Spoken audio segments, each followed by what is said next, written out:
Hello, and welcome to this Investor Relations topic webinar, Regulating Mobile, Reg FD, and Disclosure in the Age of the App. My name is Bradley Smith, Director of Marketing at Peer Newswire. And on behalf of Peer Newswire, Canada Newswire, C&W, and Vintage Filings, we're very pleased you've joined us for this 30-minute educational webinar. And since this is a 30-minute event, I'm going to keep my introduction very brief. First, a little full and fair disclosure. Peer Newswire conveniently offers an investor relations app. It can be purchased either as a standalone a la carte app or as a CMS integrated element with our complete investor relations solution, theIRapp. If you would like information and pricing, please shoot me a quick email. My email address is bradley.smith@peernewswire.com. Secondly, this is an interactive webinar, so if you have any questions, please submit them using the chat feature. Just click on Chat, the lower part of your window, pop in your name, and type your question in the small gray box to the left of the Send button, and then click Send.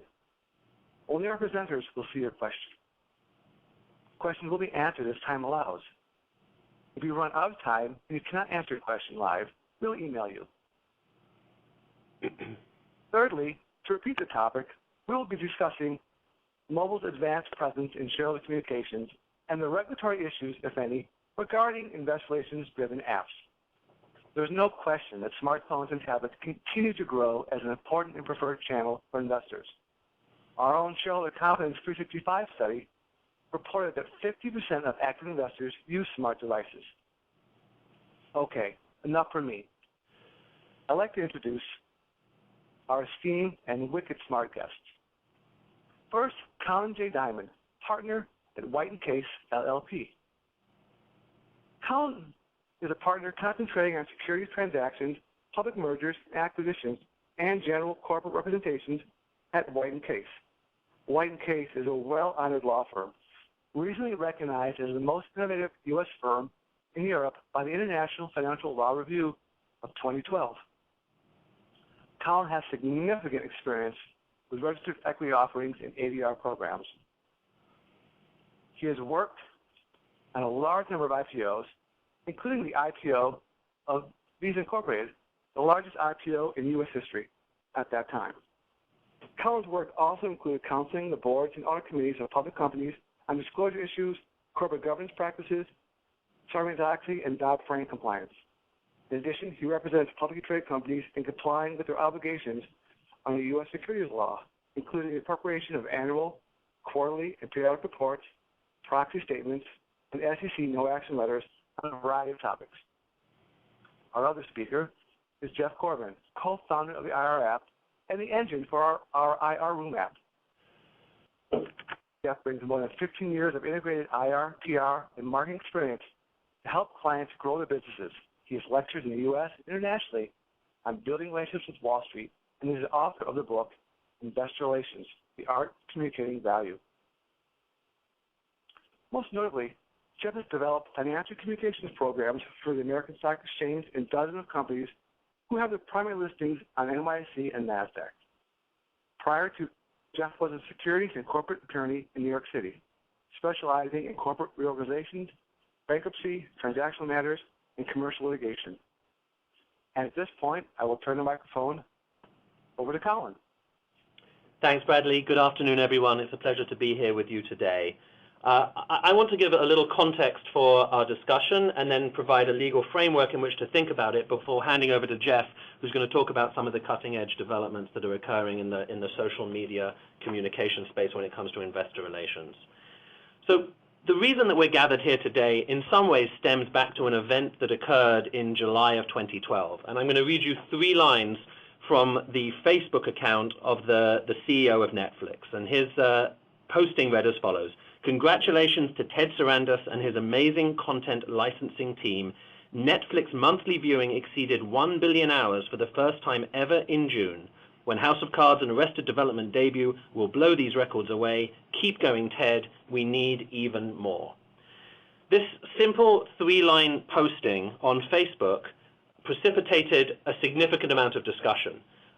Later in the year, in December of 2012, the SEC issued what's called a Wells notice to Netflix, essentially indicating its intent to issue a cease and desist proceeding or to even bring a civil injunction against Netflix and Mr. Hastings for violating U.S. securities laws. And you may ask what U.S. securities laws they were violating. The one that they are accused of violating is Regulation FD, which I'm sure is familiar to people on this call. Regulation FD was adopted in 2000, and the broad underlying pretext of Regulation FD is the fair and equal dissemination of information.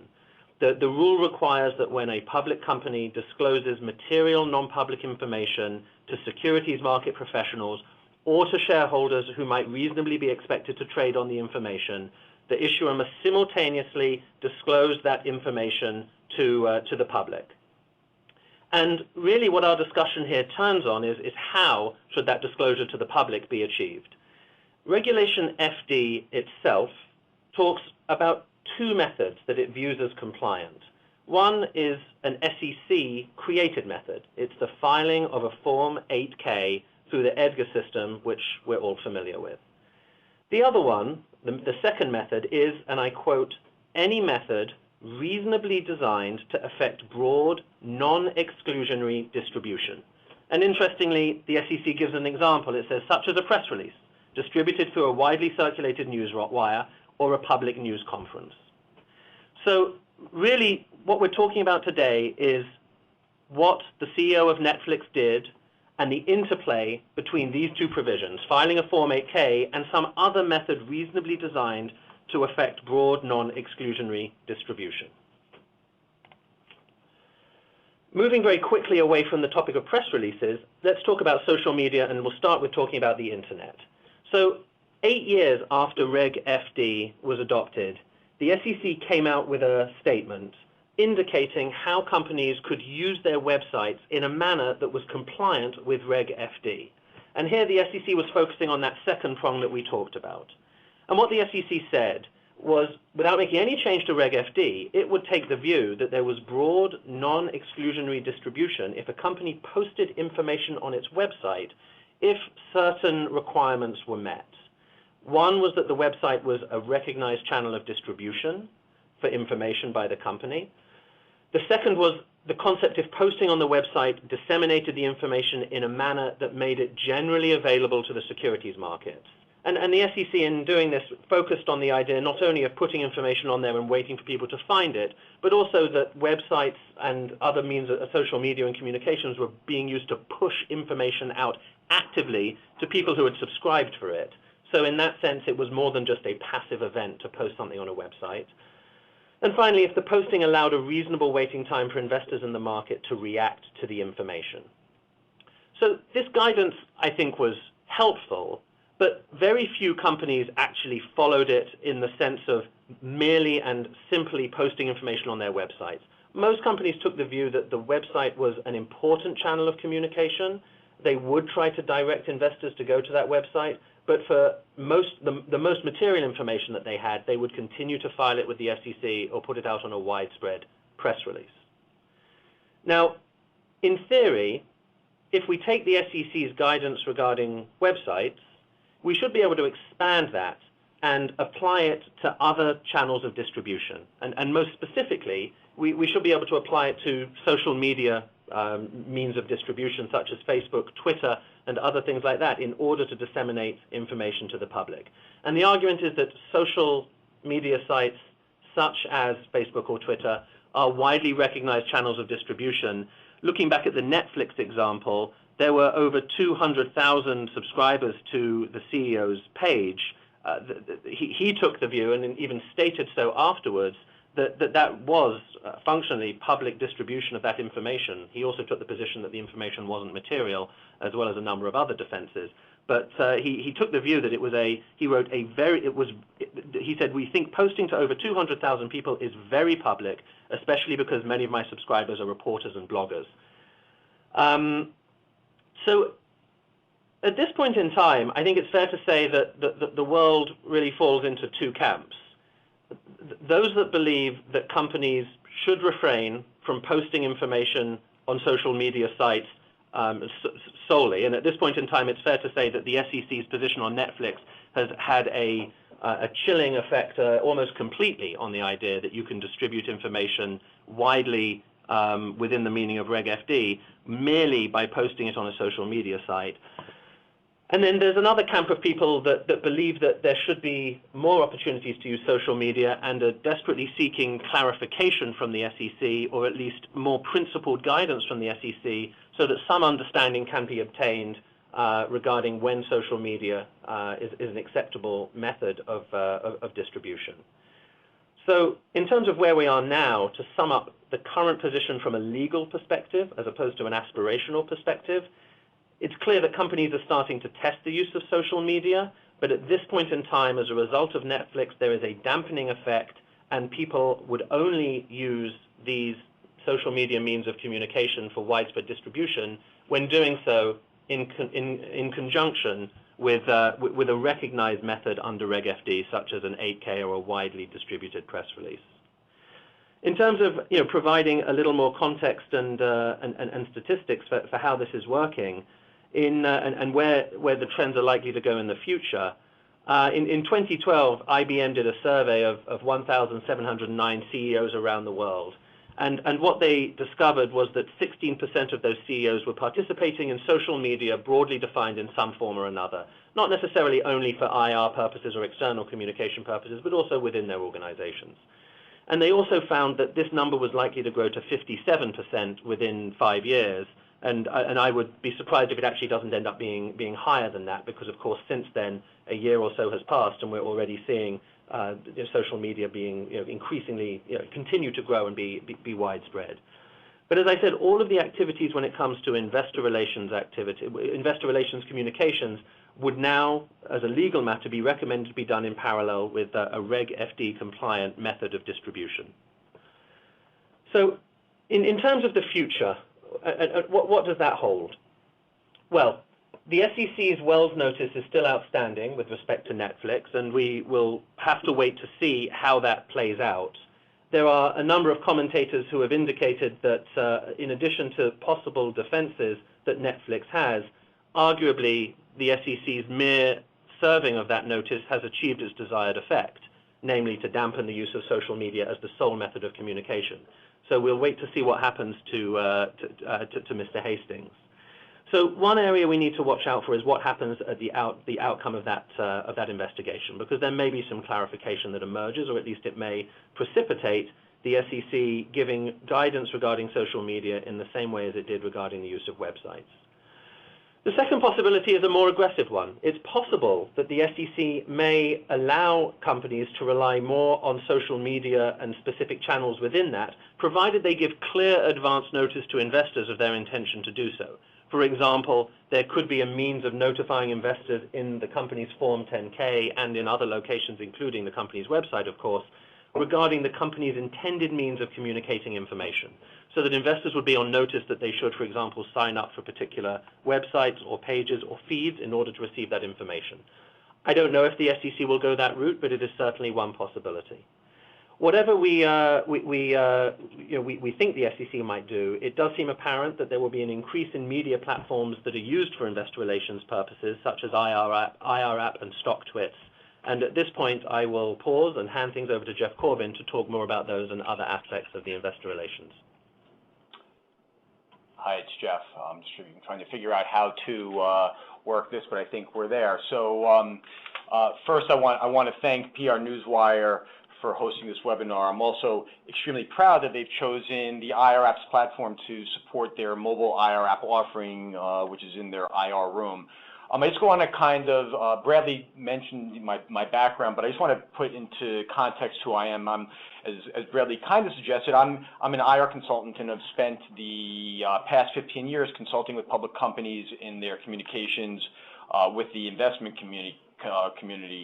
The theIRapp is a byproduct of my work in IR, and it was created after I realized that it had been more than a decade since the IR industry had experienced any change or real change in the way technology is and can be used in our work.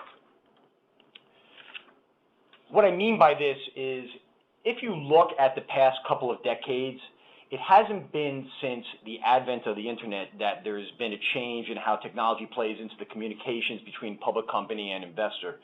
I recently read a book that I would strongly recommend, highly recommend that you pick up and do and read yourself. It's called The Mobile Wave, and it's by Michael Saylor, who is the CEO of MicroStrategy, which is a publicly traded company. And basically what the book does is it takes us through the various revolutions that society has experienced over the past centuries, from the agricultural revolution in the 18th century to the industrial revolution in the 19th century, and now what he refers to as the information revolution that began in the early to mid 1900s, and it continues obviously today. And I can go on and on regarding the subject, but since we only have about another 15 minutes, I'm going to try and stay focused on the past decade and a half. When I started out in the investor relations business in the late 1990s, the internet was just becoming mainstream. Desktop computing, that was commonplace, and by the end of the 1990s, all serious companies were in the process of developing a corporate website. However, back then, you'll recall, the investor section of the corporate website was not a need to have, a must have, but it was a nice to have. Well, if we fast forward to the mid-2000s, it's now a must-have. And this was and remains the place where companies aggregate all their IR content, and companies such as PR Newswire now offer a seamless and turnkey and easy way to present this important information on the corporate website. There's a paradigm shift that's currently taking place. It's an exciting paradigm shift, and it's with regard to the use of mobile devices as a platform to communicate with investors, as well as social media. Colin spent some time on the social media aspects in Reg FD. I'm going to focus a little bit more on mobile technology. And for purposes of this discussion, I want to stay focused on the importance of the mobile platform to the work that we do. Needless to say, the numbers that are on this slide, they speak for themselves. When any of us go to an analyst day or an investor conference, it's safe to say that everyone in attendance has some sort of mobile device, whether it's an iPhone, an iPad mini now, an Android device, or a BlackBerry.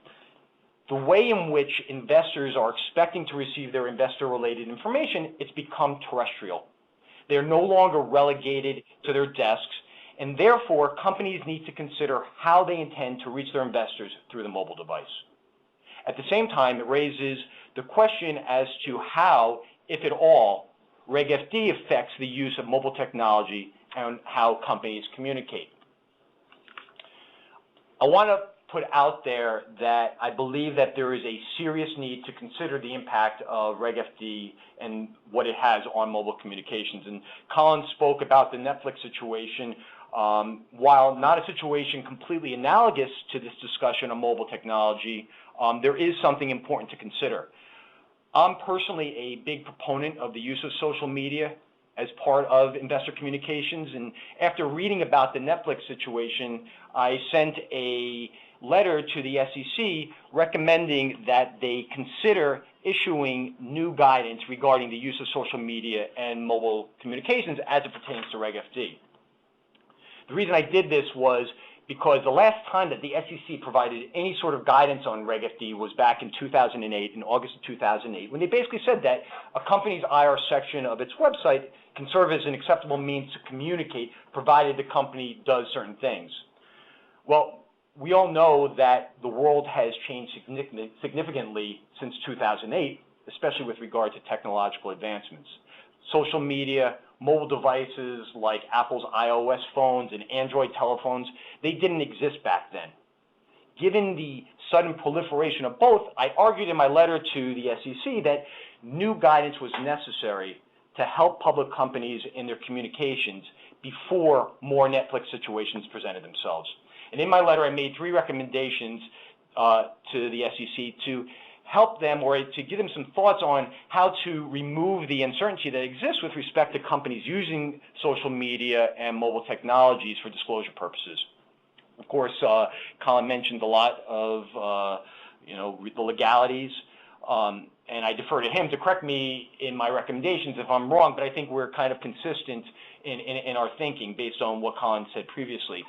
My recommendations were the following. First, I said that the SEC should require that all public companies maintain an investor section of their corporate website. Right now, it's recommended. It's an acceptable means to assist in accomplishing disclosure, but it's not mandated. And I'm going to bring this back to the discussion of mobile in a moment. My second recommendation was that the SEC should require that all material disclosures be accomplished through the filing of the Form 8K on the SEC's EDGAR database.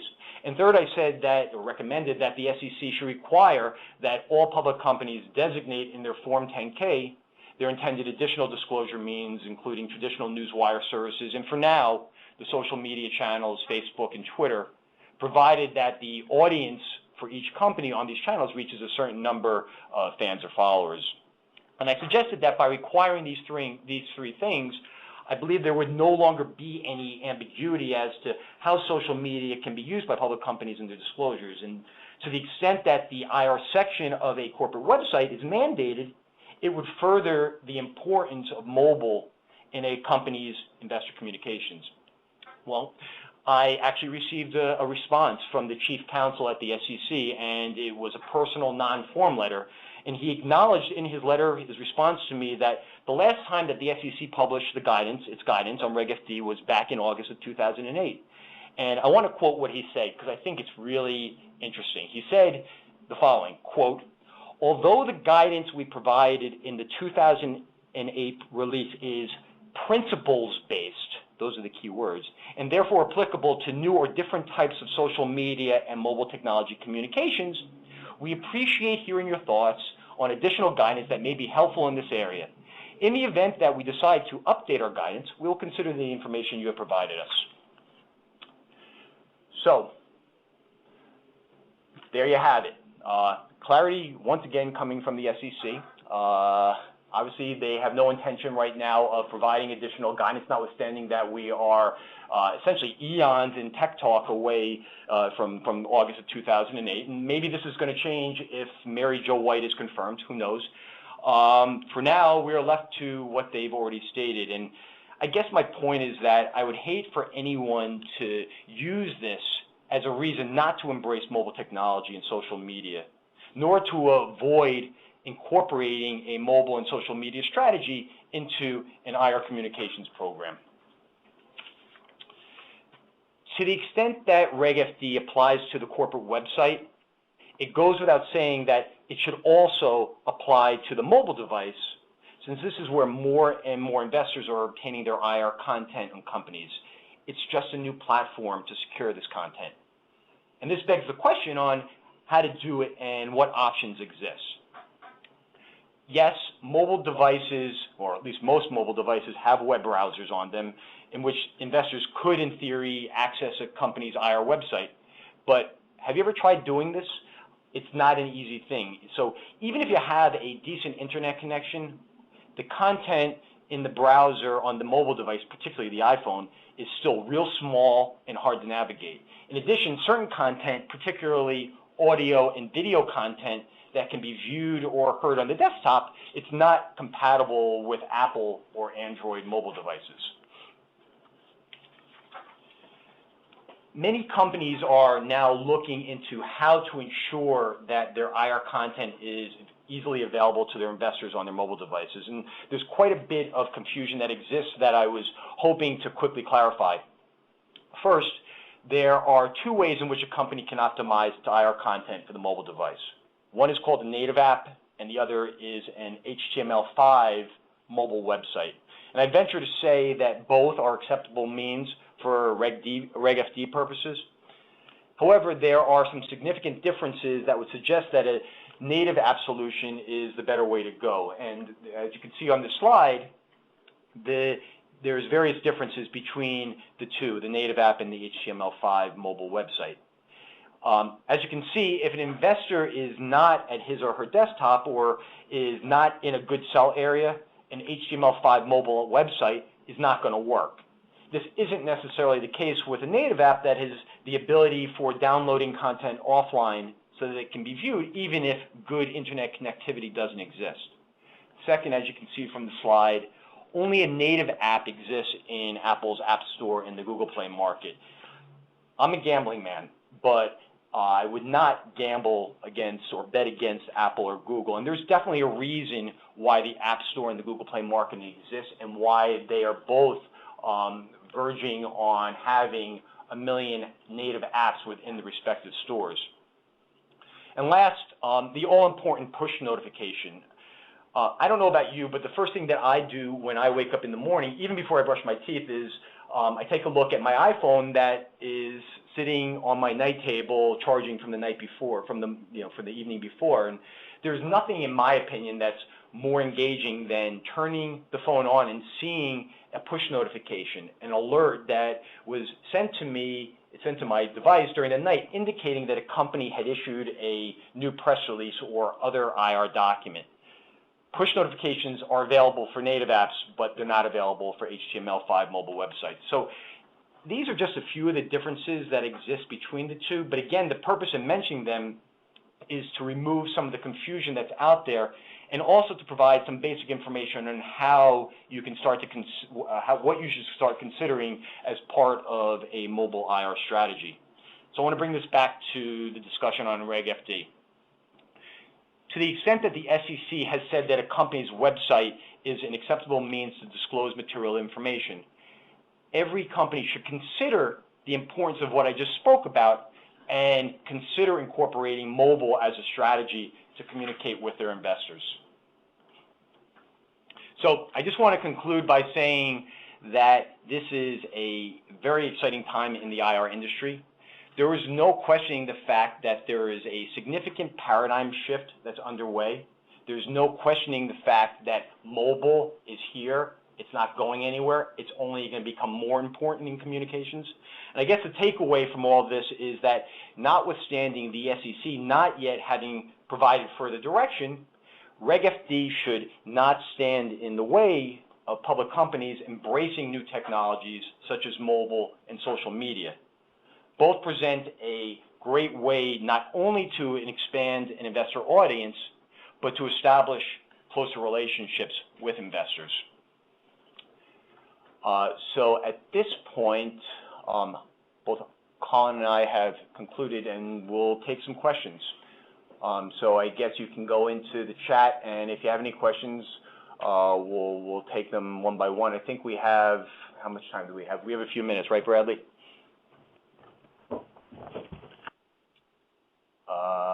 Okay, so I guess this is there's a question regarding process here, and it's, can you get a copy of the presentation after the call, and will there be an archive? The answer is yes and yes. On a more substantive level, there's a question, here it is, I'll read it. A question regarding Google's earnings imbroglio from Q4. Google doesn't distribute press releases. It files an 8K and then posts that same news to the section of its IR website. How is this practice going to play out in terms of mobile? I'll comment on the mobile. I don't know if, Colin, maybe you want to comment on whether just filing the 8K and posting to the website, whether that's kosher or not. But for those of you who aren't familiar with the Google situation, I think it was last quarter, they kind of had a debacle where the company that filed with Edgar prematurely did so, their 8K. So they sent an 8K with the press release attached, which was their earnings press release, but the press release hadn't yet been finalized. More important was the fact that this was the first quarter that Google had missed its earnings estimates. So, you know, the stock exchange had to suspend trading, and there was a whole question as to whether or not, whether or not this could have been prevented. And, you know, from the mobile standpoint, I think, you know, the important thing is making sure that filings, that press releases are available through the mobile device. So if I'm on the beach on vacation and I'm following Google, I want to be able to see the filing and have easy access to it. So I don't think that it's just a function of making the mobile. It creates an easier way for investors to have access to a company's information, since they're always on the go. From a legal standpoint, I would defer to Colin in terms of whether just the filing of an 8K and posting of the press release to the website, whether that is sufficient. Well, the filing of the 8K certainly is sufficient. I mean, it was a mistakenly released 8K in that case, but an 8K from the SEC's perspective is always going to be a Reg FD compliant method of distribution. I think one of the takeaways that I'm hearing, and this is, I think, applicable to the Google case as well, and certainly from a legal standpoint, is all of these other means of engagement with investors through mobile, through social media, through the company's website, I think are important from an engagement perspective. From a legal perspective, there's going to have to be a considerable amount of effort invested for a company to conclude that its website is sufficient as the sole means of communication. And clearly, Google had, in that case, it was an earnings release, so they had no choice but to file it on an 8K. Yeah, I'm going to actually use my one of the last minutes here to note something that I had in my notes earlier and didn't mention, and maybe just get a quick reaction from Jeff. It's the phenomenon of live tweeting, which is something that we see a lot of our clients doing. They do it at the same time, after they've already issued their earnings releases, and then they're tweeting out portions of information from the earnings call, which is also simultaneously broadcast live.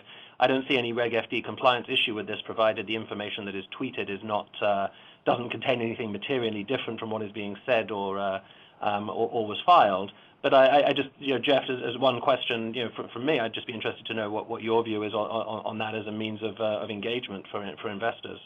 Yeah, so there's one company that does a great job with tweeting during their conference calls, and that's Dell.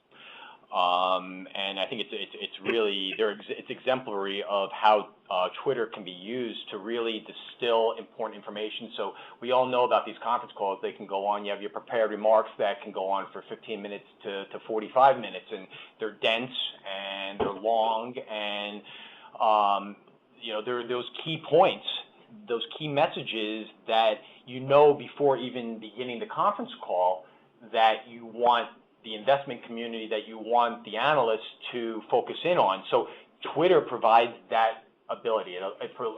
You have the prepared remarks, take those key messages, and after whoever it is, whether it's the CEO or the CFO, make the comment, tweet it. So you're distilling what could be a 10-page script into 10 key bullet points. So I think it's a great way to just distill the message.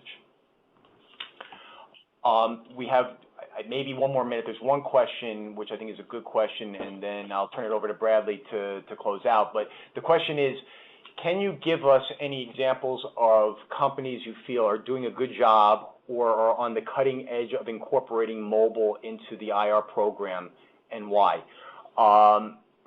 If you were to go into Google and to search for companies that have some sort of mobile app, an IR app, what you're going to find is that there are more and more companies every day that are creating them, recognizing that it's a great way to get information into the hands of the investor on the go. I can point you to a few companies that I think have done a really good job. Colgate-Palmolive has an IR app that I think is really quite good and showcases the company. Marathon Oil is a company that does a nice job, and it's not just the press releases and the SEC filings that they showcase. It's a lot of other qualitative content, video, conference calls, so that the investor who is not sitting at its desk now has access to their conference calls via the mobile device. Video that adds color to the broader IR story. That's where I think the value is on incorporating mobile.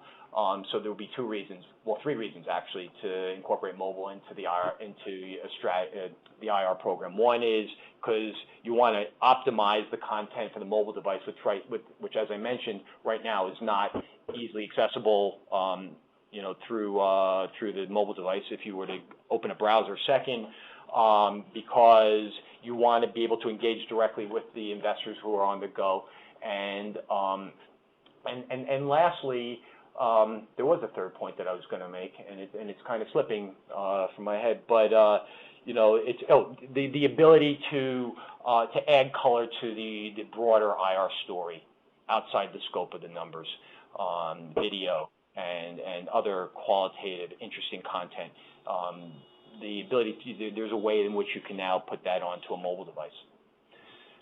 So it looks like we're 5 minutes over the closing time. So I want to thank everyone for participating, and certainly if you have any questions for me or for Colin, we'd welcome the opportunity to speak to you. And of course, we want to thank PR Newswire for giving us this opportunity to speak with you today. So thanks everyone for joining us. The archive will be up shortly, and if you want copies of the presentation, contact PR Newswire, or you can contact either myself or Colin. Thanks very much. Thank you very much. Thank you, Jeff. Thank you, Colin, for taking the time for speaking today. Our pleasure. Thanks, everyone. Have a great day, all.